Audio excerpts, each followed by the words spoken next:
Good morning from Alubari junction. গতকাল সন্ধ্যাবেলা 7:40 শিয়ালদা থেকে উত্তরবঙ্গ এক্সপ্রেস ধরে আমরা রওনা হয়েছি শিলিগুড়ির উদ্দেশ্যে, অর্থাৎ এনজিপির উদ্দেশ্যে। এখন এসে পৌঁছেছি আলুবাড়ি জংশন। ভিডিও এখান থেকেই শুরু করলাম, কারণ রাতের ট্রেন কিছু দেখানোর থাকে না, তাই সকালবেলায় শুভ সূচনা হলো এই ব্লগের। এই ব্লগে আপনারা দেখবেন মূলত উত্তরবঙ্গের বেশ কিছু জায়গা আমরা ঘুরবো, সেই সব জায়গাগুলো। তো চলুন যাওয়া যাক শিলিগুড়ির উদ্দেশ্যে, অর্থাৎ এনজিপির উদ্দেশ্যে। ট্রেন যদিও হাফ অ্যান আওয়ার লেট আছে, আশা করা যায় মেকআপ করে দেবে।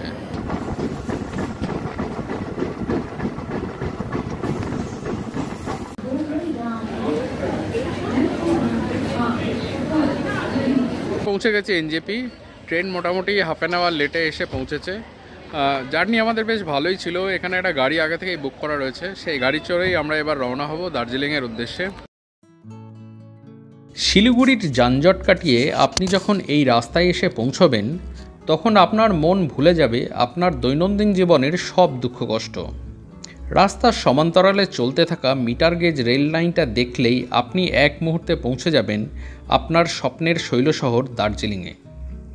রাস্তা যত এগোবে, সবুজের আধিক্যও তত বাড়বে।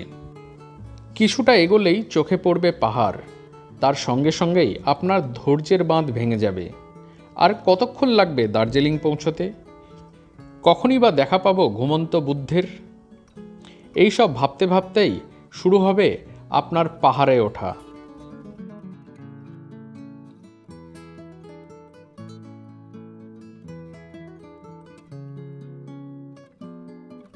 এখন 8:30টার কাছাকাছি বাজে, আর আমরা এসে পৌঁছেছি রোহিণীতে।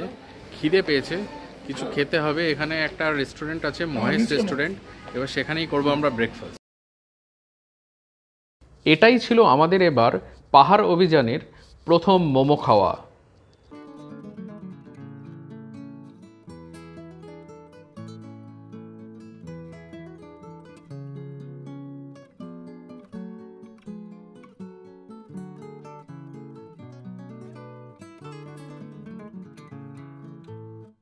এবার শুরু হলো আমাদের পাহাড় চড়া। উচ্চতা বাড়ছে, তার সঙ্গে বদলে যাচ্ছে প্রকৃতি। ঝকঝকে রোদটাও আজ কেমন যেন কুয়াশা মাখা।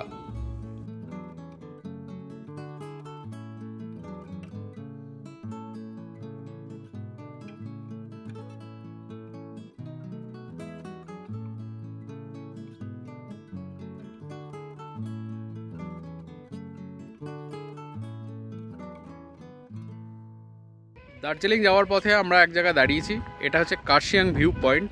এখানে ওই আই লাভ কার্শিয়াং লেখা রয়েছে, কিন্তু তার থেকেও যেটা বড় বিষয় সেটা হচ্ছে যে এখান থেকে নিচের দিকের যে ভিউ, সেই ভিউটা এক কথায় অসাধারণ। একটু দেখুন।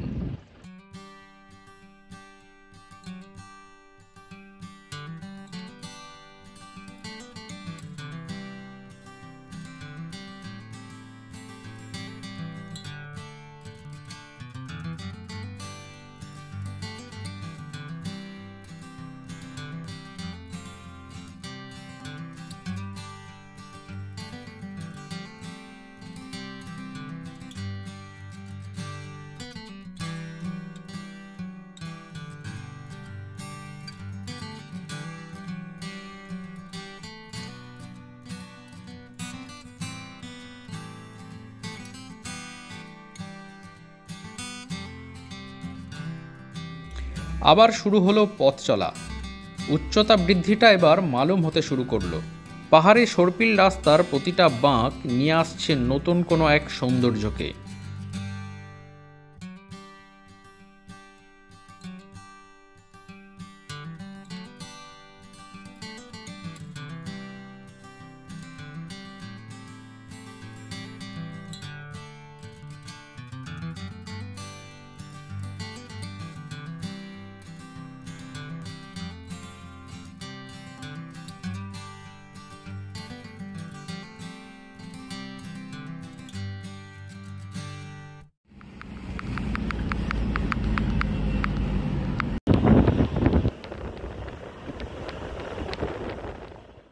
ওই দেখা যাচ্ছে কার্শিয়াং শহর।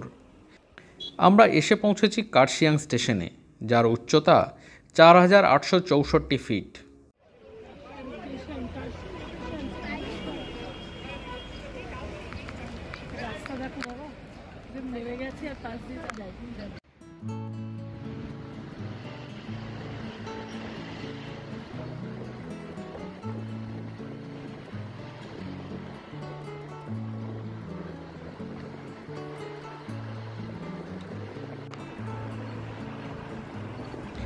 এরপর টয় ট্রেনের ট্র্যাককে কখনো ডান দিকে কখনো বাঁ দিকে রেখে আমরা পৌঁছে গেলাম ঘুমে। এই সেই ঐতিহ্যবাহী ঘুম স্টেশন।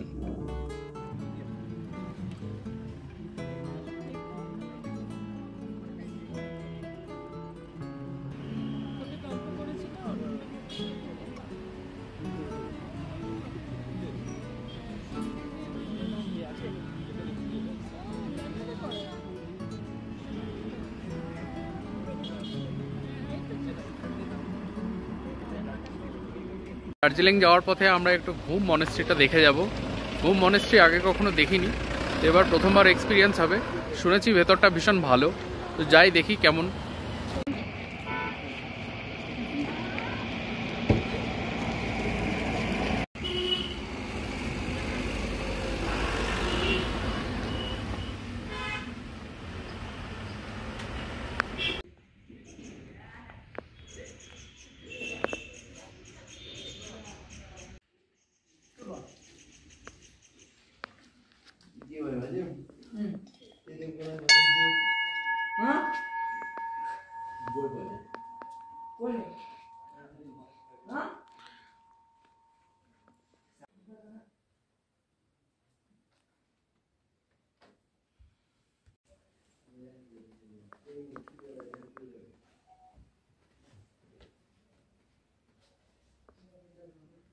বেশ ভালো মনেস্ট্রি, যেরকম হয় নর্মালি সেরকমই।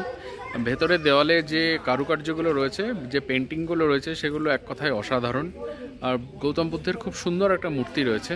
তো দার্জিলিং যাওয়ার পথে ঘুমে যারা আসবেন তারা অবশ্যই এটা দেখবেন। দার্জিলিং ঢোকার মুখে আমাদের দেখা হয়ে গেল টয় ট্রেনের সঙ্গেও।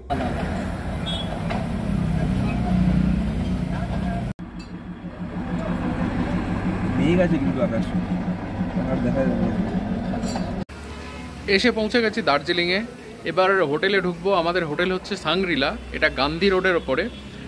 ভালো হোটেল, যথেষ্ট রেটিং ভালো এর। তো দেখি হোটেল কেমন।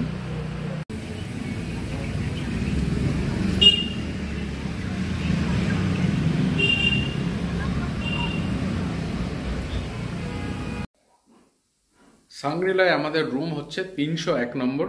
সেই 301 নম্বর রুমটা কেমন একটু আপনাদের ঘুরিয়ে দেখাই। এই ঢুকছেন আপনি রুমে, ঢুকেই এখানে একটা বসার জায়গা রয়েছে। এই যে দেখুন বসার জায়গা, যেখানে আমাদের জিনিসপত্র রাখা রয়েছে। সোজা হেঁটে গেলে বারান্দা, অর্থাৎ রুমের মধ্যে একটা বারান্দাও রয়েছে। এখানে বসার ব্যবস্থা রয়েছে, এখানে বসে চা কফি খেতে পারেন, খুব সুন্দর। যদিও সামনে একটা ভিউ নেই, এখানে একটা কনস্ট্রাকশন হচ্ছে, ভিউ নেই, কিন্তু এখানে আরামসে বসা যেতে পারে। এরপর রুমের বাকি অংশটা দেখাই। এবার বসার জায়গা থেকে আপনি ভেতরে ঢুকলেন, তো এখানে একটা ওয়ার্ক স্টেশন মতো আছে, ছোট ওয়ার্ক স্টেশন। এখানে একটা প্লাগ পয়েন্ট আছে, আয়না আছে, চেয়ার টেবিল আছে। এই দিকটা হচ্ছে ওয়ার্ডরোব, এখানে জিনিসপত্র রাখতে পারেন। এটা বাথরুম। বাথরুম আমি দেখাতে খুব একটা আগ্রহী নই। এরপর হচ্ছে মেইন জায়গাটা, এটা বেড, দুজনের বেড, দুদিকে সাইড টেবিল আছে।